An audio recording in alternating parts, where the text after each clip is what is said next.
presenta. RCR presenta a María Alejandra Trujillo en Palabras más, palabras menos. Palabras más, palabras menos.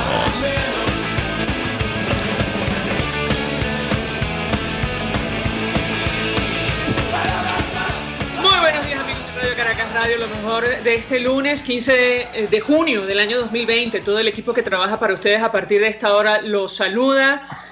Variada y abundante información que compartir y analizar, como es costumbre la mañana de hoy. En la producción Marilia García, en la redacción Jackson Vargas, en los controles César Arteaga, quien tendrá el inmenso placer de acompañarles, María Alejandra Trujillo. Saben, ustedes se pueden comunicar desde muy temprano a través de la cuenta en Twitter de la radio, @RCR750. Seguirnos por el Periscope, por internet, rcr.tv y el resto de nuestras plataformas digitales a través de TuneIn y YouTube. Escuchaban ustedes algunos titulares de los diarios de circulación nacional, temas que vamos a debatir de inmediato de la mañana de hoy. Probablemente una de las noticias más destacadas en las últimas horas tiene que ver con la detención del empresario colombiano Alex Saab, que nos enteramos el fin de semana también es agente, incluso diplomático venezolano. Esto ocurrió en Cabo Verde. Él tiene solicitud por parte de las autoridades de los Estados Unidos. Varios delitos se le imputan en ese país, entre otros el lavado. Él ha sido beneficiado durante años con miles de millones de dólares y mi primer invitado me corregirá si me equivoco. Y lo que nos llama poderosamente la atención de las últimas horas es que el equipo de Nicolás Maduro, incluso pasando por encima de la Constitución, las leyes contra la corrupción, reconoce en un comunicado oficial que este ciudadano es agente del gobierno bolivariano de Venezuela. Insisto, durante años ha recibido miles de millones de dólares. Nuestra Constitución, aunque no se cumple, es absolutamente clara. Los funcionarios públicos que están al servicio del Estado no podrán celebrar contrato alguno con las instituciones justamente del Estado venezolano, ni por sí, ni por persona interpuesta, ni en representación de otra, salvo las excepciones que establece la ley.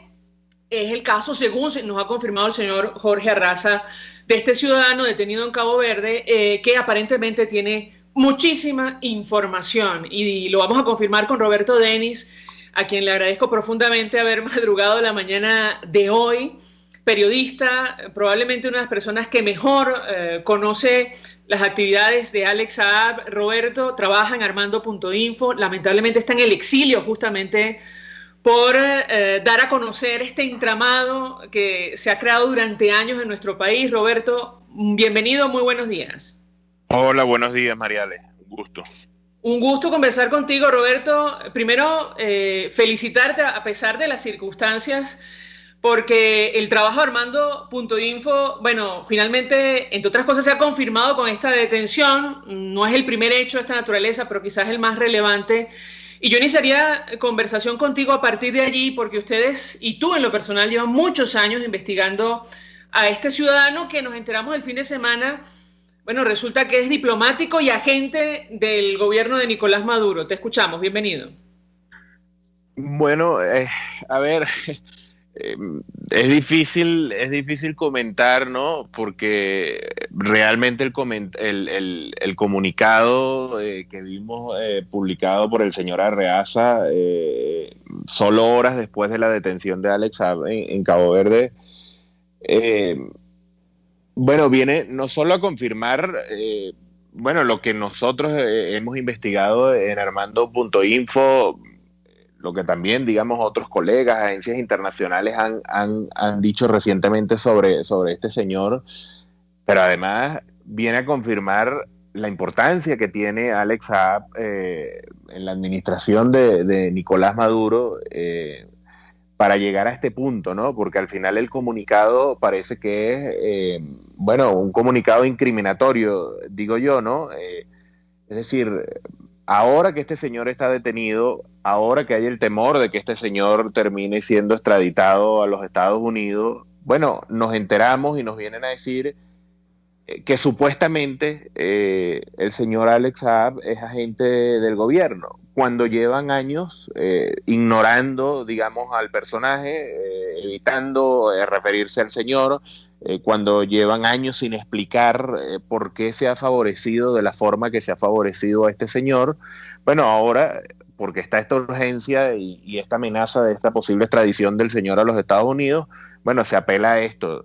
Obviamente es un intento de buscar, creo yo, enredar por las vías legales y sobre todo diplomáticas el caso de Alex Saab para que no termine en los Estados Unidos al elevarlo, digamos, a esta condición de agente. Pero además es curioso porque viene digamos, a desnudar y a desmentir todo lo que ha hecho la estrategia legal del señor Alex Saab contra nosotros, por ejemplo, desde que empezó, digamos, esta especie de persecución o de persecución en contra del trabajo que estábamos haciendo en Armando.info. Mariale, tú a lo mejor recordarás que en 2017, cuando nosotros publicamos, era en ese entonces el segundo reportaje donde claramente estábamos diciendo que este señor estaba siendo beneficiario del esquema de negocios montado detrás del tema de los clubs. Este señor dio una declaración al diario El Tiempo de Bogotá, donde él decía que él conocía apenas protocolarmente al señor Nicolás Maduro, porque bueno, había coincidido en la firma de unos contratos y se refería a lo de Fondo Global de Construcción, que fue su primer negocio en Venezuela, todavía Chávez vivo. Decía que él no tenía participación en ninguna empresa de alimentos, que solo tenía el tema de la construcción de casas prefabricadas. Y entonces al final el comunicado viene a derrumbar tras la que se escondía el señor Alex Saab. Pero insisto, o sea, no solo que al final termina siendo una especie de, como digo, comunicado incriminatorio, sino que además es vergonzoso que se eleve a la condición de agente del gobierno este señor, que se lo defienda como si fuera un venezolano de bien, para evitar sencillamente que termine en los Estados Unidos. Ahora, hablemos, para que los amigos oyentes y los internautas lo entiendan, Roberto, de la cantidad ingente de recursos que ha recibido este empresario colombiano, que nos enteramos el fin de semana se ha nacionalizado o tiene cédula también venezolana, porque tal como tú mencionas, este comunicado inicialmente es incriminatorio. Es decir, en cualquier tribunal usted puede utilizar esto como una prueba de que el ciudadano Alex Saab es agente del gobierno y se ha beneficiado durante años con miles de millones de dólares, pasando por encima de lo que establece nuestra Constitución, insisto, artículo 145, pero te pediría para recordar la cantidad de dinero y el esquema a través del cual se ha beneficiado. Yo revisaba los trabajos que ustedes han publicado en Armando.info y las empresas a nombre de este ciudadano, bueno, se han encargado no solo de la importación de alimentos, de toda clase de mercancía, incluso de juguetes. Roberto, ¿qué puedes decirnos? Sí, es increíble porque este señor, digamos, el primer negocio es aquel que firma a finales del año 2011, y aquí es importante tener las fechas, Mariale, claras, porque bueno, ahora, exacto, en el comunicado se nos quiere vender al señor Alex Saab ahora como una especie de emisario de la causa humanitaria, y casi que como un Robin Hood que se está usando por el tema de las sanciones, ¿no? Entonces, para evadir las sanciones financieras de los Estados Unidos. Pero como digo, el primer negocio fue en el año 2011, estaba Chávez vivo todavía, tenía que ver con un contrato para la construcción de casas prefabricadas en Venezuela. Para ese entonces usaron una empresa llamada Fondo Global de Construcción, que tenía una compleja estructura societaria con figura en Colombia, Venezuela, Ecuador, pero el beneficiario final estaba en Malta. Y me detengo aquí porque si vemos después todas las estructuras que usaron en los siguientes negocios que vinieron, que llegaron, bueno, son así, unas sociedades complejas, opacas, registradas en Hong Kong, registradas después en Turquía y en los Emiratos Árabes Unidos, con los otros negocios que le siguieron dando. Y aquí lo clave es que a partir de 2013, cuando llega el señor Nicolás Maduro a Miraflores, es que los negocios de este señor Alex Saab y su socio Álvaro Pulido Vargas, digamos, se disparan de una manera inconcebible e injustificable. Y estos señores han estado, por ejemplo, detrás de millonarias asignaciones de dólares preferenciales de las subastas del CICAT, por ejemplo. Recordarás, Mariale, que aquello de las subastas del CICAT fue uno de los esquemas con los que Nicolás Maduro intentó flexibilizar el control de cambio en su momento, cambiarlo del CADIVI que había heredado. Pero a estos señores también se les asignaron contratos de obras públicas para los gimnasios verticales desde la Fundación Pro Patria 2000, cuando esta Fundación Pro Patria 2000 estuvo dirigido por un hijo y por el sobrino de Cilia Flores, Carlos Malpica Flores. Pero a estos señores después aparecen en el negocio millonario de los clubs, aparecen en la comercialización y venta ilegal del oro venezolano, aparecen en el tema del petróleo, la comercialización de petróleo y ahora la importación de combustible. Al final no hubo en los últimos años una idea, un negocio, una idea financiera que se le ocurriera al señor Nicolás Maduro y que no terminara en manos de Alex Saab, ¿no? Yo confieso que es increíble. Cuando nosotros empezamos esta investigación hace años, sabíamos por la información que teníamos de la importancia del personaje, que era un principal contratista, que era siempre como que uno de los elegidos, pero si vemos la película completa, lo que nos damos cuenta es que este señor pasó de contratista a ser como la columna, el pilar fundamental de toda esta estructura financiera que ha montado Nicolás Maduro para tratar de sostenerse en el poder.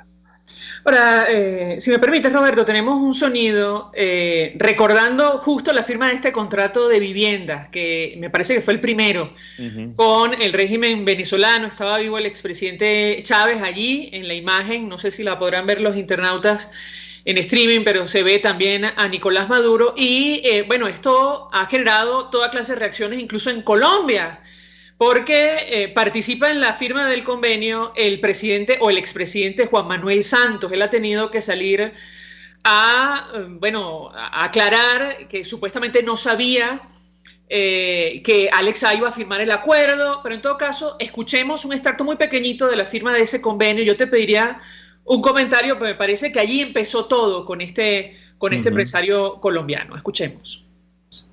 Por Colombia, Alex Saab, representante legal de Fondo Global de Construcciones. Por Venezuela, Ricardo Menéndez, ministro del Poder Popular de Industrias. Esta firma del convenio de alianza estratégica en el marco de la Gran Misión Vivienda entre la Corporación de Industrias Intermedias de Venezuela, Corpivensa, ente adscrito al Ministerio del Poder Popular de Industrias de la República Bolivariana de Venezuela y el Fondo Global de Construcciones SACS de la República de Colombia, para la constitución e instalación de KICS, para la construcción de viviendas prefabricadas de polietileno, expandido y mallas electrosoldadas.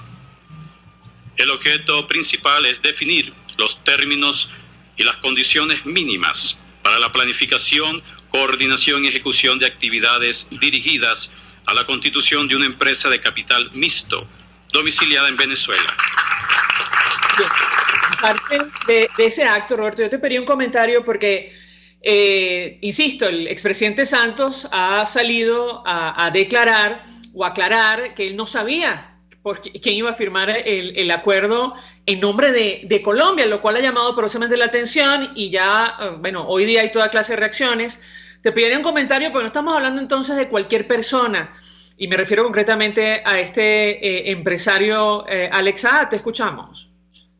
Ciertamente ese momento protocolar, por decirlo de alguna manera, en el Palacio de Miraflores, como bien dices, con Chávez como presidente, el señor Juan Manuel Santos como presidente y Nicolás Maduro ahí también sentado como canciller en ese momento, es donde empezó todos los negocios de este señor.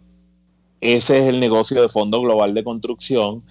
que por cierto, hago un paréntesis aquí, fue un negocio que a la postre, un par de años después, se investigó exhaustivamente por la Fiscalía ecuatoriana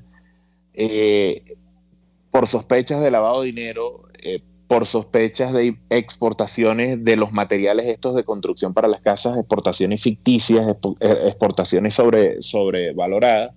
Y aquí sería interesante preguntarle al señor Arreaza, bueno, ¿cómo es que se buscaron de agente del gobierno a un señor con estos antecedentes años después, ¿no? Sería interesante que ahora lo contestara, porque desde el comienzo los negocios de este señor han estado llenos de opacidad, como decía al comienzo, son unas estructuras societarias muy complejas, opacas, a través de interpuestos para esconderse, en fin.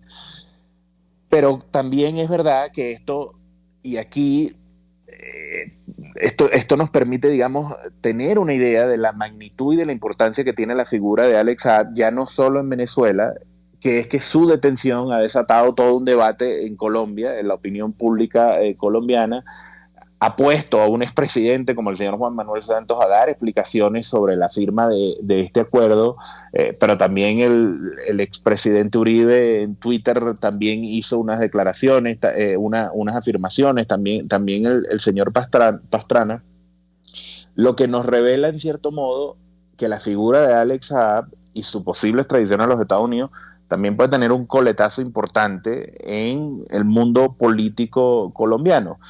Y ahí lo que nosotros durante todos estos años hemos tenido suficientemente documentado y confirmado es que Alex Saab llega a ese evento, digamos, y llega a esos negocios que comienzan en Venezuela ahí a finales del año 2011, de la mano de Piedad Córdoba, la ex senadora colombiana Piedad Córdoba, quien ha manifestado en la prensa colombiana varias veces que es amiga personal del señor Alex Saab. Esa es la información que siempre hemos tenido nosotros.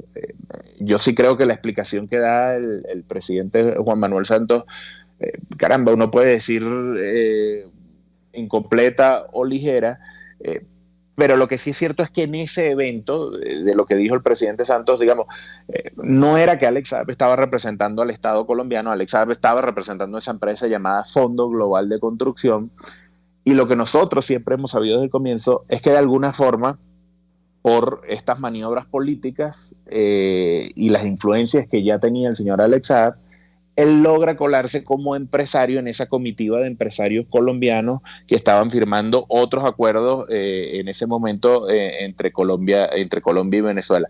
Pero como digo, está, digamos, comprobado, incluso reconocido por ellos, tanto por Alex Saab como Piedad Córdoba, lo de su amistad.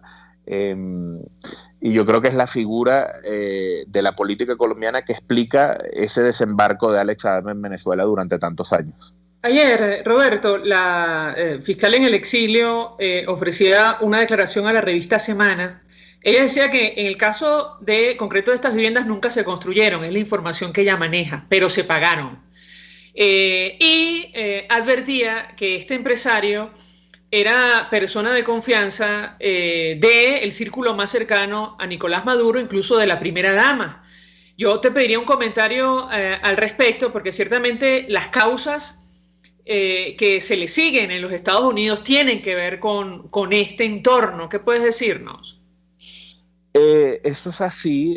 Nosotros en el año 2015 en Armando.info publicamos un reportaje donde nos deteníamos en qué pasó con ese contrato y ese acuerdo con este Fondo Global de Construcción, y una de las cosas que comprobábamos era que en uno de los terrenos, creo recordar, si la memoria no me falla en este momento, en el estado Miranda, bueno, ahí no había nada de lo que se había dicho que se iba a construir. Y después lo otro, sí, es así.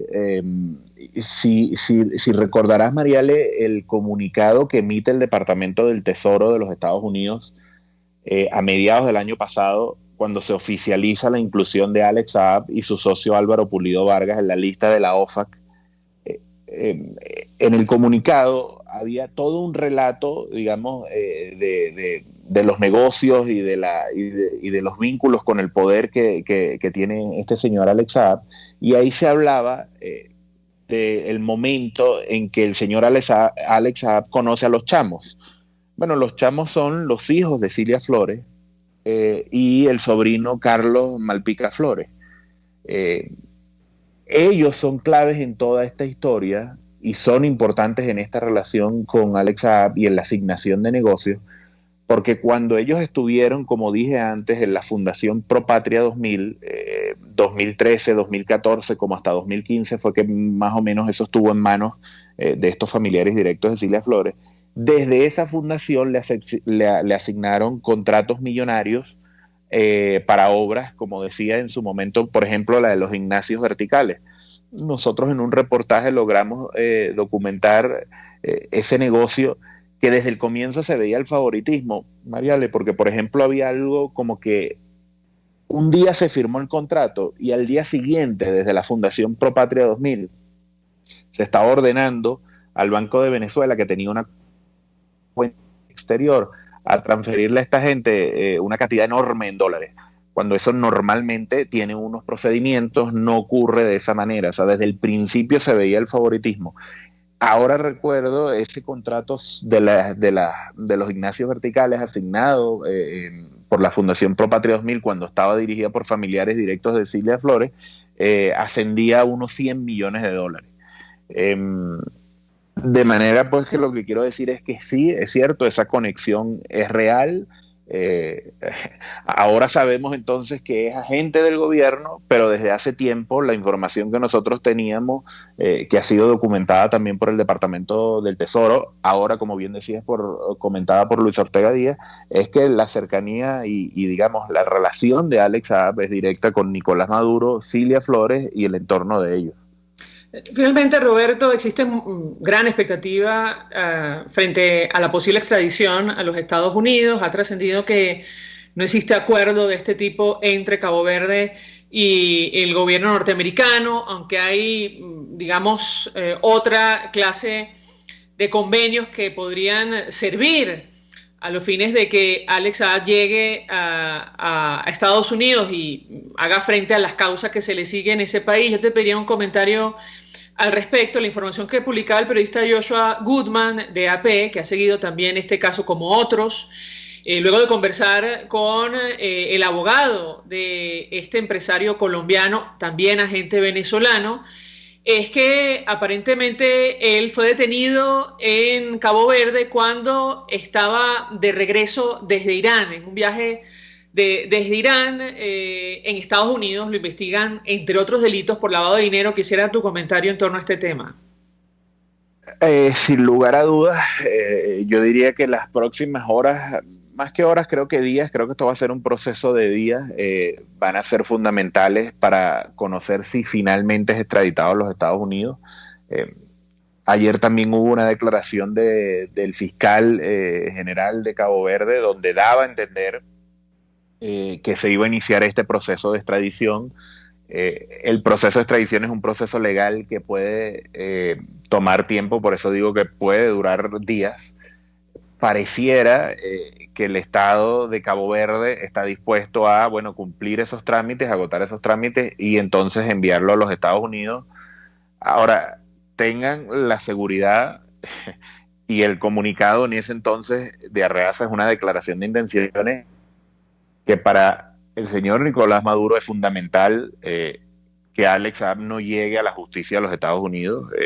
La información que maneja, no solo de negocios, de posibles y grandes hechos de corrupción y de otros hechos ilícitos, es increíble. O sea, por eso creo que desde Venezuela van a hacer todo lo posible con sus aliados, con las estrategias que bueno, nos podamos imaginar por evitar hasta último momento la extradición de este señor a los Estados Unidos, porque repito, sería desde el punto de vista financiero y desde el punto de vista de lo que se puede terminar conociendo, que aún no sepamos, es increíble y van a mover, como se dice coloquialmente, cielo y tierra para evitar que eso ocurra, y por eso digo, bueno, hay que estar atentos a ese proceso que se inicia ahora en Cabo Verde. Roberto, 1.000.000 de gracias por atendernos, acompañarnos la mañana de hoy. Roberto Denis es periodista de Armando.info, lamentablemente en el exilio justamente por denunciar todo este entramado. Mi solidaridad, otra vez te felicito a ti y a todo el equipo porque se ha reivindicado el trabajo que ustedes vienen haciendo durante años. Ojalá haya justicia. Roberto, gracias. Gracias a ti, Mariale. Un abrazo. Vamos a la pausa, regreso, venimos con más. Usted escucha Palabras Más, Palabras Menos en RCR 750 AM. Puedes seguirnos en nuestras redes sociales. En Twitter, @RCR750, la radio que se ve. Mensaje del ingeniero Kenick Navarro, presidente del FONPRES CIB. Apreciado colega ingeniero, arquitecto y afín, el Fondo de Previsión Social del Colegio de Ingenieros de Venezuela, FONPRES CIB, diseñó para la protección de tu salud el Sistema Integral de Previsión Social. El mismo tiene a tu disposición beneficios de la solvencia, asistencia primaria de salud, el plan de salud con coberturas de acceso VIP, todos estos planes pensando en la protección de tu familia. Para mayor información visita fonprescib.net.be. Colegio de Ingenieros de Venezuela, construyendo futuro. Hola amigos, soy María Corina Machado. Todos los martes, María Corina estará contigo por RCR 750 AM. Acompáñenme de 1 a 2 de la tarde. Contigo, María Corina. Todos los martes, contigo. Solo por RCR 750 AM. Porque lo bueno une. RCR 750 AM. Porque lo bueno une.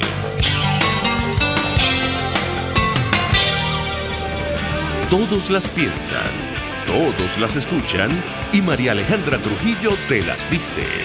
Palabras más, palabras menos. Amigos, palabras más, palabras menos, en tanto conocemos todo lujo de detalles acerca del entramado detrás de este empresario colombiano a esperas de su extradición a los Estados Unidos, que durante años fue favorecido con negocios millonarios desde Venezuela.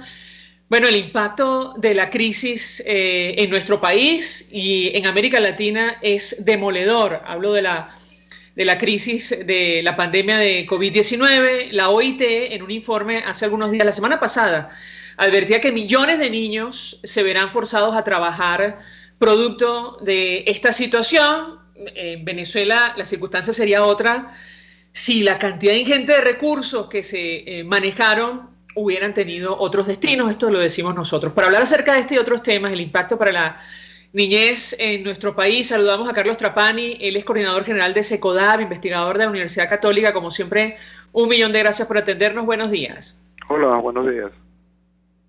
Pues le pediría una primera valoración acerca de este informe que preocupa y mucho, que se publicaba, insisto, la semana pasada de la Organización Internacional del Trabajo y el Fondo de Naciones Unidas para la Infancia, UNICEF, advirtiendo sobre el impacto que va a tener esta crisis, una tormenta perfecta en el caso de nuestro país para la niñez. ¿Qué puede decirnos?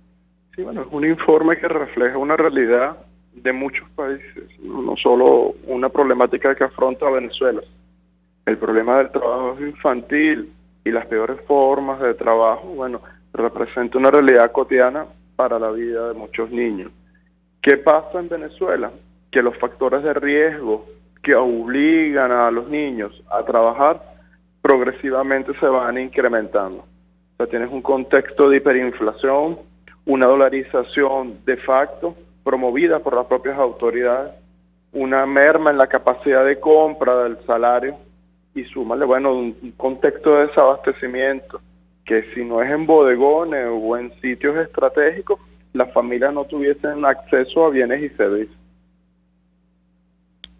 Yo tengo que preguntarle, porque cuando leí el informe la semana pasada, recordaba la información que ustedes en SECODAV lograron levantar sobre la cantidad de pequeñitos, de menores que se quedaron en nuestro país producto de el éxodo, de la migración.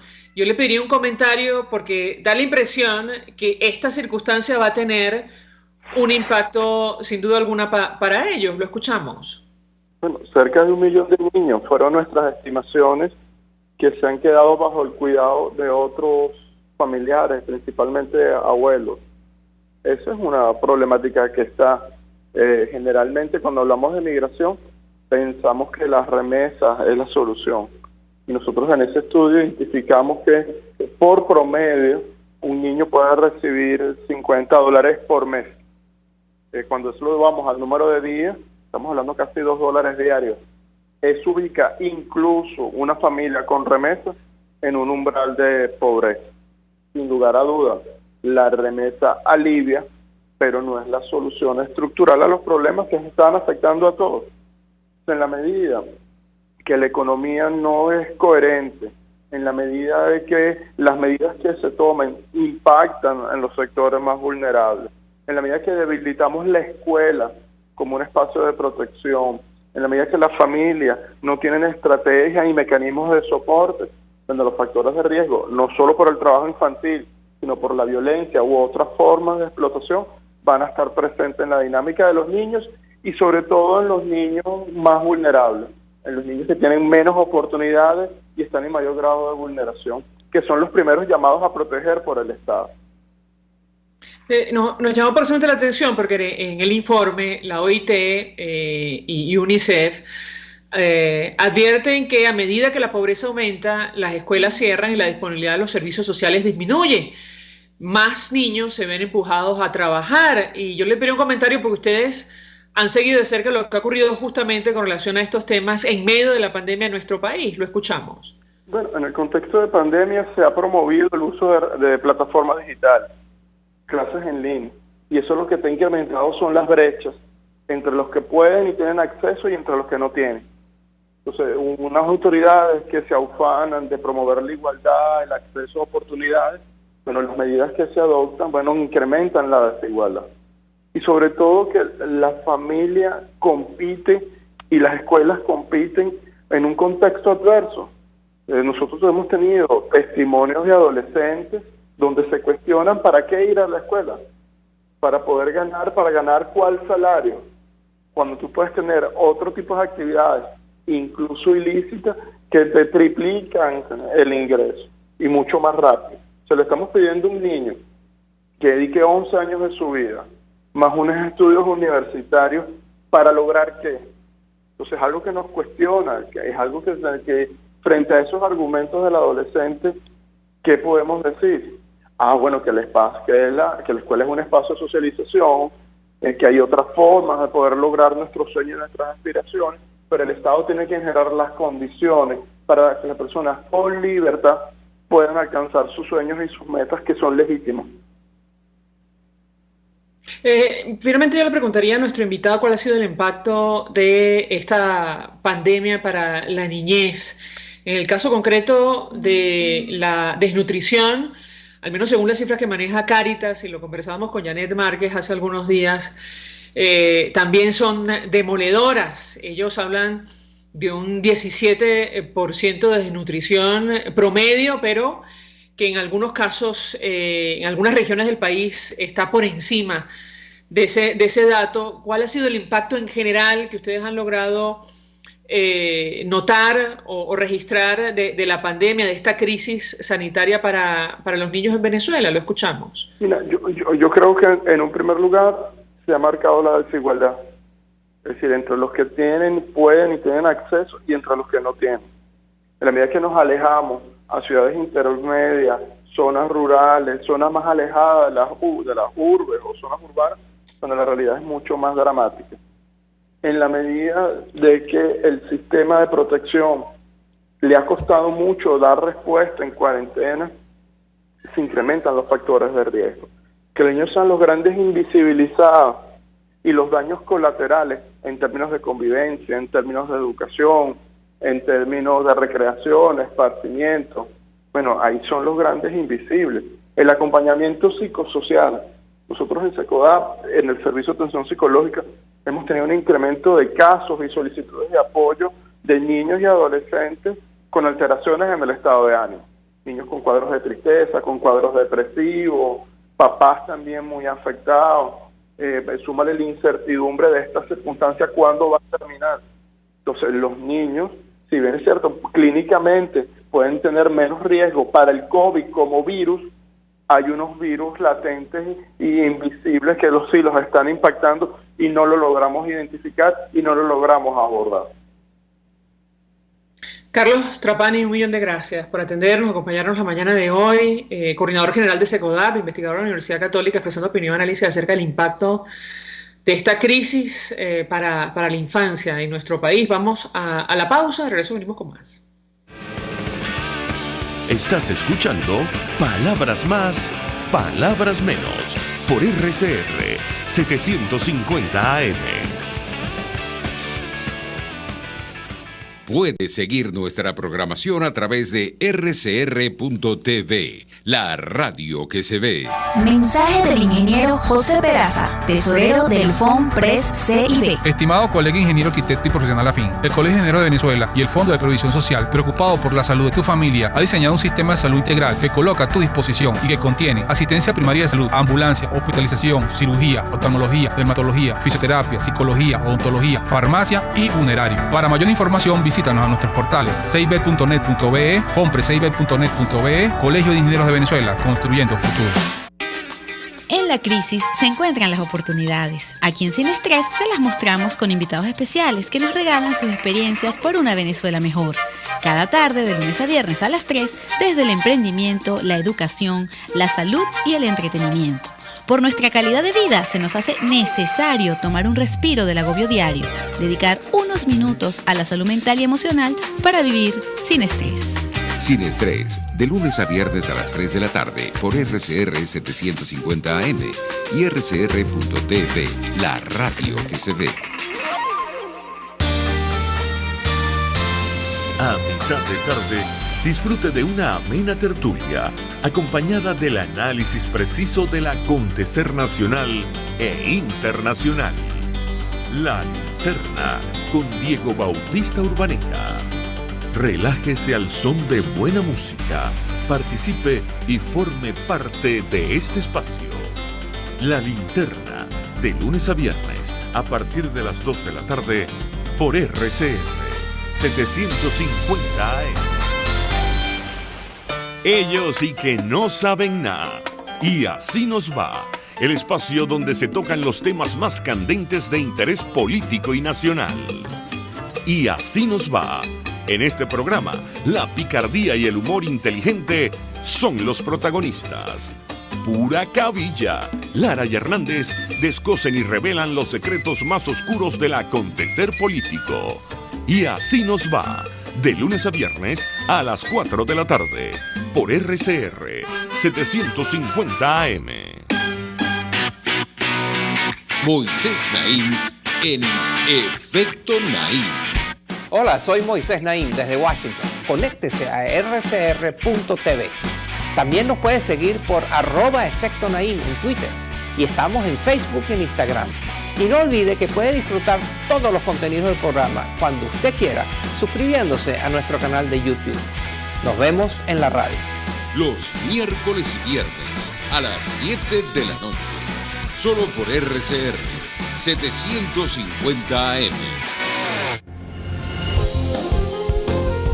RCR 750 AM.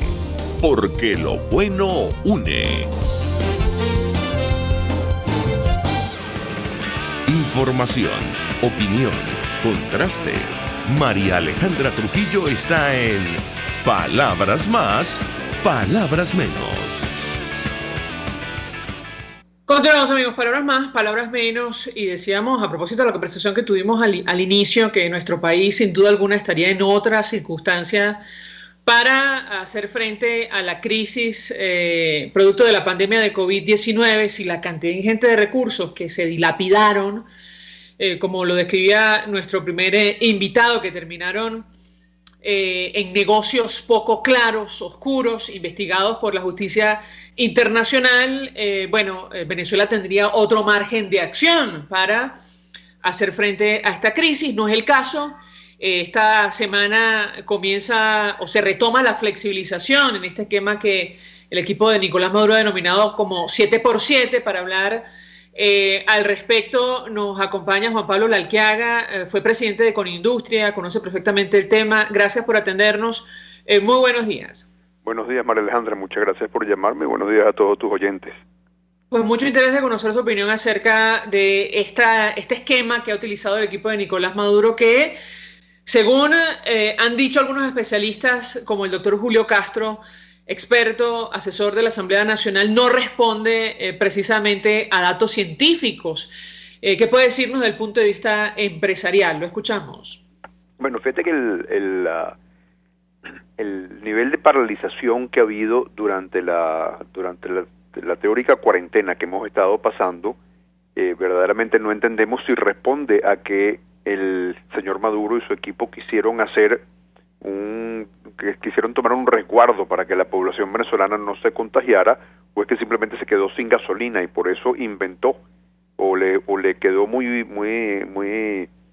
oportuno el tema de la pandemia a nivel mundial, porque resulta muy curioso que haya comenzado el proceso de flexibilización justamente cuando apareció la gasolina, ¿verdad?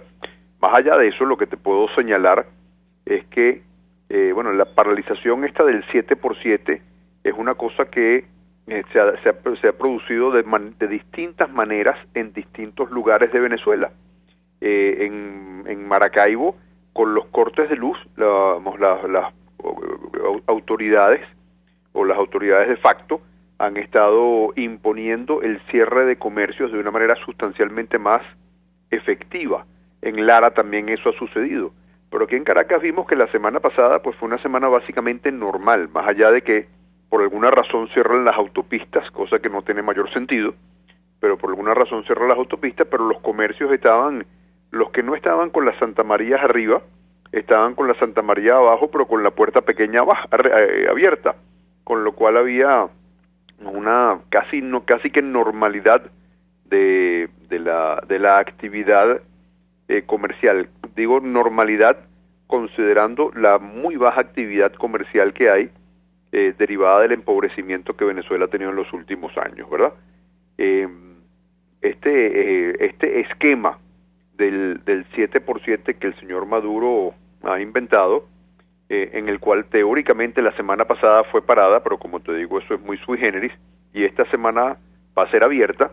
Además, resulta curioso, uno se pregunta cómo es eso de que si la semana pasada me estaba quedando en la casa para protegerme de que no fuese contaminado, bueno, esta semana voy a salir y si acaso esta semana llego a tener alguna exposición, pues la próxima quedándome en la casa ya quedó resguardado.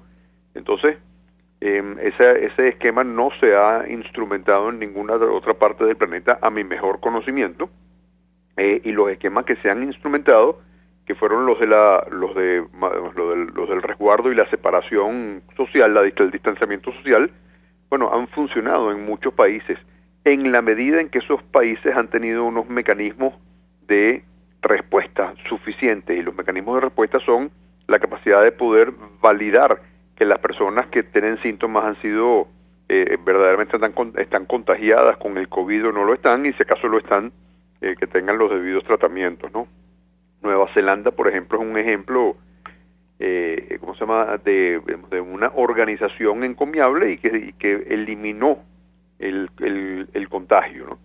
Venezuela, por otro lado, ha venido con una curva que comenzó tan pequeña, tan incipiente en marzo, y ahora es cuando está cogiendo fuerza realmente, más allá de que los números de Venezuela siempre son números sobre los cuales pesa una enorme duda, no solamente por nosotros los venezolanos, sino sobre todo el mundo pesa una duda de que son números utilizados para el aprovechamiento, el mejor aprovechamiento del régimen, que ahora cuando están subiendo los números hay este proceso de flexibilización dudoso, que no sentimos que pues pueda verdaderamente proteger a la ciudadanía. Así que, como todo en Venezuela, pues seguimos en esta ambigüedad en la cual estamos con actividad, pero no estamos con actividad y no sabemos bien a qué responde. Ahora, lo cierto es que Conindustria estima el cierre de 43% de las empresas de este sector que queda en nuestro país para el año 2020, y es una situación francamente dramática, si me permite decirlo, porque actualmente hay poco más de 2.200 industrias, un país que tuvo más de 12.000 cuando llegó al poder el expresidente Chávez, y yo le pediría un comentario de su parte en torno a este tema. Bueno, fíjate que el drama por el cual estamos pasando los venezolanos es un drama de proporciones épicas. A mi mejor entender, no existe ningún país que haya tenido una contracción de su economía, de la magnitud que ha tenido la contracción de la economía venezolana, salvo que haya pasado por un proceso de guerra o un cataclismo de inundación o devastación por huracán o terremoto o una fuerza, digamos, natural similar, ¿no? La destrucción de la economía venezolana se debe simplemente a personas que fueron o bien queriendo destruirla o bien tomando las decisiones una tras otra equivocadas que condujo a su destrucción. Pero lo cierto es que de haber tenido una economía que rondaba los 250.000 millones de dólares, hoy estamos en una economía que ronda los 50.000 millones de dólares, es decir, una quinta parte de lo que fue. Cuando tú tienes una economía tan pequeña, más pequeña que algunos países centroamericanos que tienen la mitad o una tercera parte de la población de Venezuela, en términos de producto, de tamaño de economía per cápita, de PIB per cápita, estamos por debajo de la gran mayoría de los países africanos. Con una economía tan pequeña y tan empobrecida, el tener industria es muy difícil de justificar, María Alejandra. Una industria se monta cuando tú tienes un tamaño de mercado suficiente que amerita que tú puedas producir ahí, que se haga la inversión como para poder producir ahí, para cualquier cosa que tú produzcas. Si tú vas a producir botellas y lo que vas a consumir son 10 botellas al mes, bueno, mejor que compres esas botellas en vez de invertir en una máquina muy costosa que tienes que poner junto con entrenamiento de personal y con inversión de materia prima para producir 10 botellas. Y 10 botellas es lo que están produciendo hoy en día en Venezuela. Y eso es extensivo para el sector químico, eso es extensivo para el sector plástico, para el sector de autopartes, para el sector de artes gráficas, para el sector metalmecánico y así sucesivamente. Entonces, las empresas que se han mantenido en pie, las empresas industriales que se han mantenido en pie, bueno, lo han hecho solamente sobre la expectativa de que haya un cambio político que les permita retomar el nivel de actividad consistente con una industria. De lo contrario, no tiene razón de ser el que existan. Así que el pensar que cierren en una cantidad importante de empresas este año 2020, con el agregado de esta contracción que la cuarentena ha significado, por la razón que sea por el COVID o sea por la gasolina, yo creo que es una cosa muy, muy realista de pensar. Claro, el impacto en materia de empleo que esto tiene. Bueno, pero tú ves que ese impacto ya se ha venido manifestando a lo largo de los últimos 12 o 15 años. Para que las personas puedan tener prosperidad, tienen que tener, primero, buenos sueldos, ¿verdad? Y segundo, muchas alternativas de trabajo. Y tú has visto cómo, en la medida que las empresas han ido cerrando, el gobierno lo que ha ido, o los gobiernos legítimos entonces, fueron dando subsidios a través de las misiones, como para poder suplementar la pérdida de empleos y la pérdida de ingresos que esas personas iban teniendo. Ahora que el gobierno se quedó quebrado, o que el Estado quedó quebrado como consecuencia de los mismos desaciertos, pues no puede hacer lo mismo, y por eso tenemos ese salario mínimo de $3 al mes o $4 al mes, que es el más bajo del mundo, y que está muy por debajo de la línea de pobreza extrema, según lo define el Banco Mundial. Y te ves que el gran grueso de la población tiene menos de 2 comidas al día, muchos una sola comida al día. Así que yo creo que la pérdida de empleo, que es consecuencia de la contracción de la economía y que es consecuencia de la desaparición de empresas y que es consecuencia de las malas políticas, bueno, es una consecuencia con la cual el grupo gobernante está dispuesto a coexistir. no constituye una preocupación real para ellos. Para ellos lo que constituye una preocupación real es que no hayan protestas derivadas de eso, y que si hay protestas, pues haya el miedo suficiente como para que sean lo suficientemente pequeñas. Y ahora se me permite evitar que uno de los principales contratistas del Estado durante años sea extraditado a los Estados Unidos. Esto lo digo yo. Juan Pablo Lalqueaga, gracias por atendernos, acompañarnos la mañana de hoy, expresidente de Conindustria. Vamos a la pausa y ya venimos con más. Escuchas a María Alejandra Trujillo en Palabras Más, Palabras Menos, por RCR 750 AM. Sintonícenos a través de Periscope, @RCR750, la radio que se ve. Mensaje del ingeniero Kenick Navarro, presidente del FOMPRES CIB. Apreciado colega ingeniero, arquitecto y afín, el Fondo de Previsión Social del Colegio de Ingenieros de Venezuela, FOMPRES CIB, diseñó para la protección de tu salud el Sistema Integral de Previsión Social. El mismo tiene a tu disposición beneficios de la solvencia, asistencia primaria de salud, el plan de salud con coberturas de acceso VIP, todos estos planes pensando en la protección de tu familia. Para mayor información visita fomprescibe.net.be, Colegio de Ingenieros de Venezuela, construyendo futuro. RCR 750 AM. Porque lo bueno une.